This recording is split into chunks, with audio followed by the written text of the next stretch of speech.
ыраазы кылуунун биринчи жолу сейилдөө, түнкү сейилдөө, кечки сейилдөө. Жумуштан келесиз, балдарыңызды аласыз, аялыңызга айтасыз. Баягы үйдө дагы жүрө берип майда иштер чарчатат, ал майда иштер маалек болуп башка болуп, же ал дагы иштеген аялдар болсо жумуштан тажап, чарчап келет. Кечки сейилдөөдө келечектеги болгон пландар тууралуу сүйлөшөсүз. Келечекте мындай иштерди кылабыз, балдарыбыз мындай окутабыз, мындай кылабыз, андай кылабыз. Сен супер кайнене болосуң, мен супер кайната болом айтып, келечектеги нерселерди сүйлөшөсүз. Өмүрлүк жолдошуңуз менен жакындык өтө катуу пайда болот бул жерде.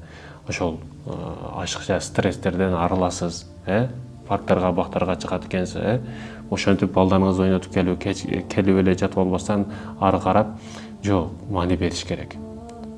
Эмне үчүн аял киши күрөсү болуп туруп өзүн жалгыз сезет? Маани бербейт да. Өмүрлүк жолдошу аны түшүнбөйт, аны укпайт.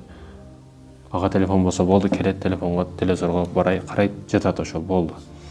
Маани бериш керек экен, урматтуу мекендешим. Кечки сейилдөөнү өмүрлүк жолдошуңуз менен кылыңыз.